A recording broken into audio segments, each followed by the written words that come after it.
Hello, this is Curious Cat with another Judgment Scrolls video. In my last video, I tried to make my terrible growth and energy deck work and was quite unsuccessful. This time I'm going to try again to see if I can't make a win out of this deck. That was not a very great start. This is actually... This is a good growth start, and unfortunately I wanted to ramp energy first, but I think I'm gonna have to just go with what it gives me. I think last time I tried to get that energy idol that ramps you growth, and they were both. I have two of those in my deck, but they're both buried at the bottom, and I struggled to do anything because I kept hoping to draw that and was trying to put off sacking for growth for too long. Let's see. I guess I'm gonna have to sack this outcast and just go with the two. Well, I think I'm gonna sack energy here because he hasn't played anything yet. I think my loss of tempo won't be too big of a problem. And this deck is so two-color that I really want to go and get into wild as quickly as possible. It also is a little bit, because my memorial is an energy memorial that gives me growth, and I have Vengeful Vetter, which will ramp my growth.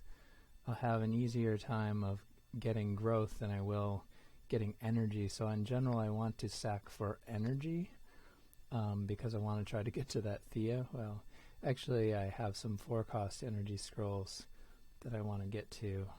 Let's see. So I guess I want the Vengeful Vetter first, and I can protect it with these guys if he goes down to attack me. So a lot of nice 2-drops. One of the things that this deck has is a lot of growth 2-drops, which was awkward to try not to sack growth in the first game, which is part of the reason why I lost.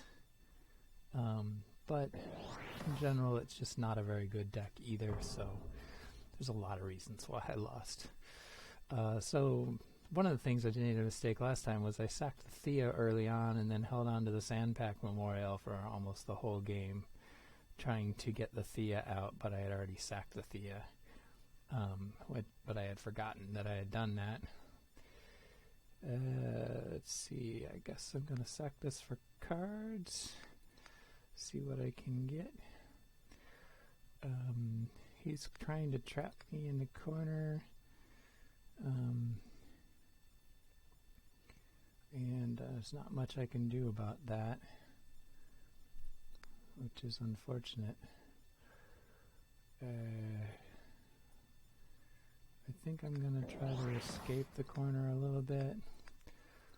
I don't know why. But if he's going to trap me down there. Alternatively, I could just try to split him in half and come from both sides. Hopefully he won't have a buff and take out this Kinfolk Ranger, and he'll have to use both of these guys as attacks to take this one creature out. That would make my life a lot easier.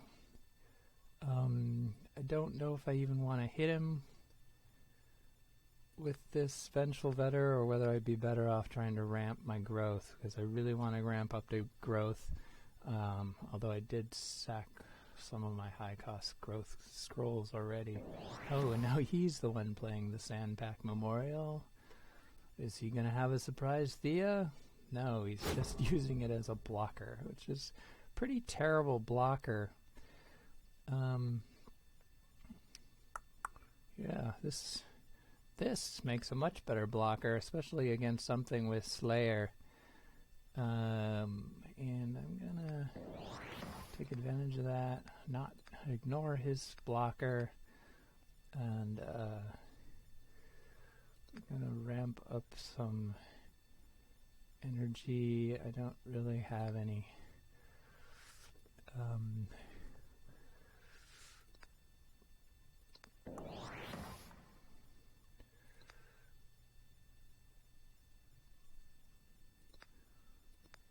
let's see. I guess I can bring this guy closer.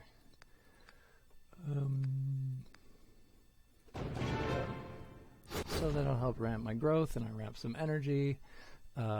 This deck ideally wants to get to 3-3-3, 3 growth, 3 energy, 3 wild, and I'm getting close to getting there.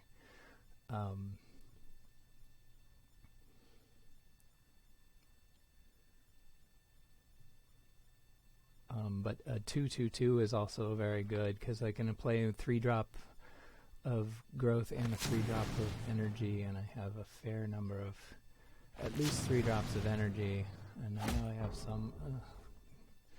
Good grief. I was really hoping to use that to ramp my growth and not have him do that to me. So I'm going to use my fields of vigor here to take that guy out. I don't need my champion ring. So on this turn, so I'm going to sack that, and that he won't have anything attacking, but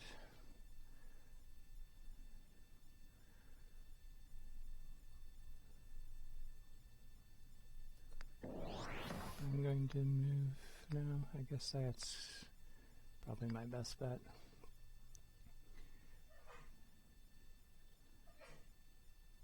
He'll probably try to hide behind that memorial. That's fine. I'll just let him hide back there. And since I've already played my Thea, I don't need this Sandpack Memorial. This Tempest Reaver is one of the 4-drops. Trying to remember what other 4-drops I had. Check my phone. I take a picture of the deck so that when I'm playing it 2 days later, like I am now, I can remember what are the 4-drops I had in this deck. And as expected, he's hiding behind there. Not expected, he has a Mire Curse. I didn't even see him ramp for Decay. Otherwise, should have watched out for that. Fortunately, that wasn't too painful, except that it's going to make it hard for me to run away from his...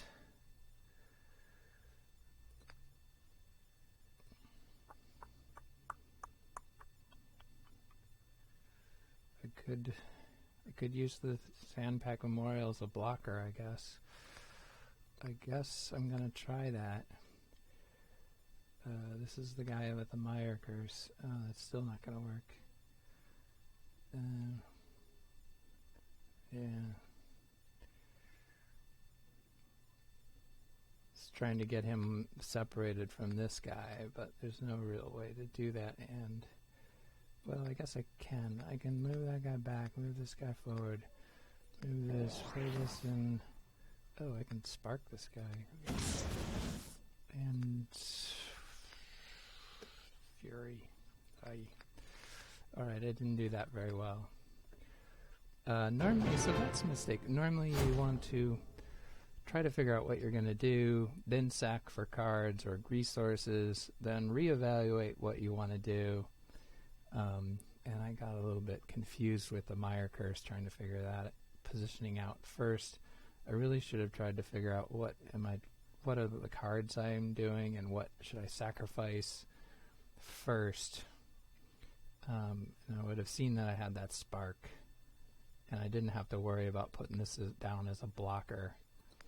And I pretty much wasted that because I didn't use the resources that it generated, and it did save me from this guy though, so I guess it's something. That's interesting. So he's sort of confused, I think. Should I save this Fury?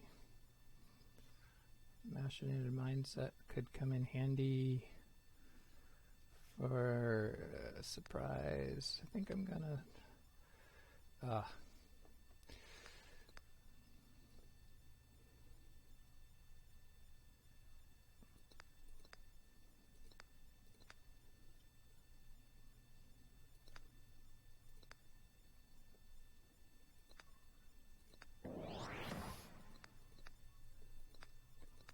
I was going to use this Machinated Mindset so I could blow through this Sandpack Memorial if he tries to use it as a blocker next turn, which I thought he might be likely to do, but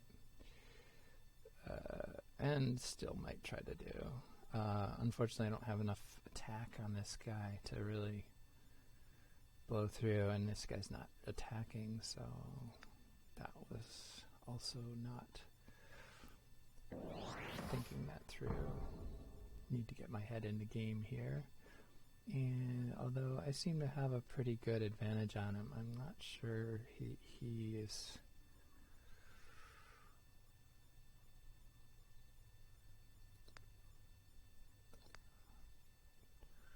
Ooh.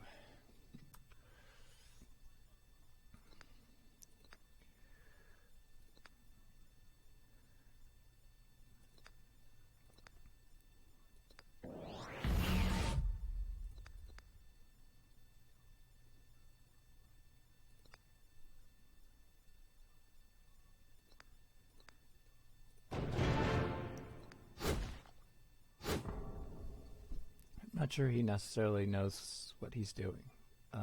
There's been a lot of newer players in the game recently because of the Humble Bundle, and so Judgment has gotten a lot easier, which is why I thought maybe I could get 3 wins with this deck, even though it's not very powerful. It's powerful enough to beat a newer player who's not experienced in drafting Judgment decks and playing Judgment decks.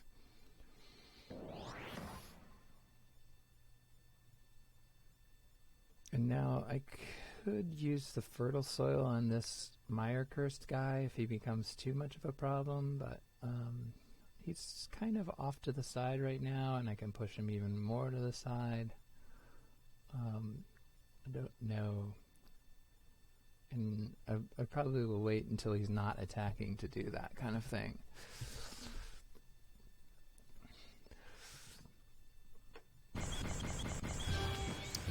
Okay, so I did manage to get a win out of this deck. It is not going to go 0-2.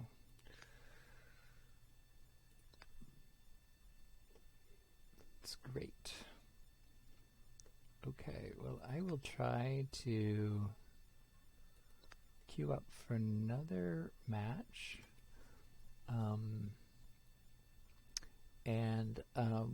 One of the things that I was thinking about on the way home in terms of Judgment drafts was some of the differences between ranked play, constructed deck, and the Judgment deck. I mentioned during one of my drafts that a lot of cards are better in Judgment, which is true, but there are also a lot of cards that are worse in Judgment. And the cards that are worse in Judgment are the ones that require you to have a particular type of deck. So like one that comes to mind is like a Knight deck. And things that involve knights.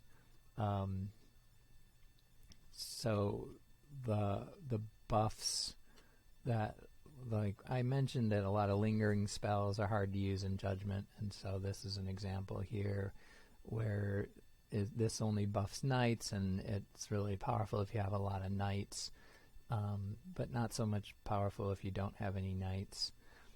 This one is still okay, but it sort of has this extra ability of, like, if you draw a knight, you get +2 attack. Or if you draw a spell, then your knights get +2 attack, rather.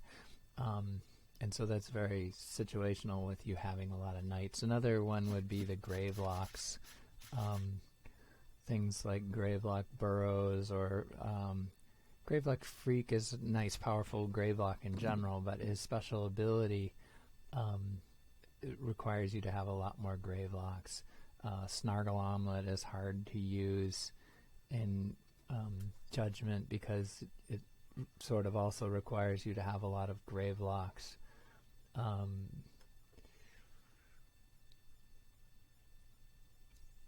And Gravelock Burrows is another lingering spell. Like I was saying, a lot of these lingering spells are hard to use in Judgment. This one depends on a particular type of deck, a Gravelock deck. When a Gravelock you control is dealt damage, your other Gravelocks get +1 attack. And if you don't have any Gravelocks, they're not going to get damage, and no, they're not going to have. So it requires at least 2 Gravelocks. Well, I guess you could use it on 1 Gravelock, but it just doesn't give you very much value for that kind of thing. The other archetype was the automatons. It's interesting, and that doesn't really give you all the automatons. So Machine Priest gives you +1 attack on structures and automatons. And so that doesn't really do a lot in Judgment because you don't tend to have a lot of attacking structures and automatons. Like the attacking structure is just Gravelock, or the Catapult of Goo and the Destroyer. And you're not likely to pull a lot of those in your Judgment deck. And you probably have a couple of automatons if you're going energy, but you won't have a whole deck full of automatons, so it would make them powerful. Scout automaton.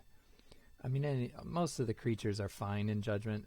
Most of the creatures are strong in Judgment, even if their special abilities are not good. You know, like the Mangy Rat or the Mangy Wolf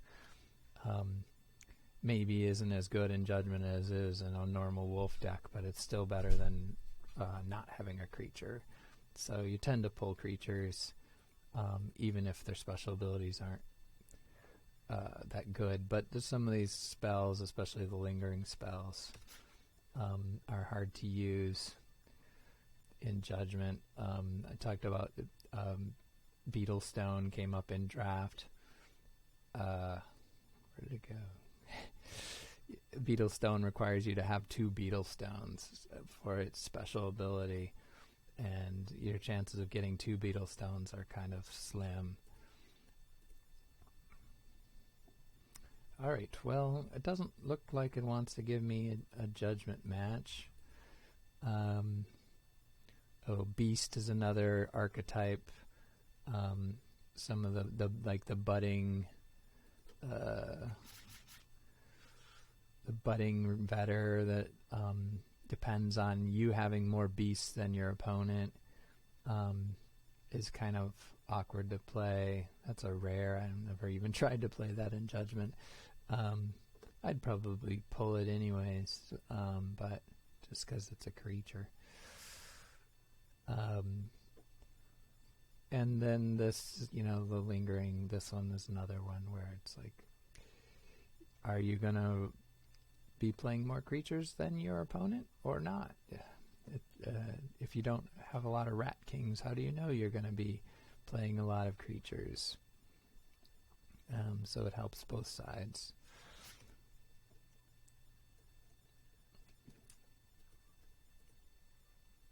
Okay, so that I'm going to end this here and then wait for another game, and I'll probably upload this as a single video and do the next game as a separate video. Until next time, this is Curious Cat with Scrolls Judgment Video.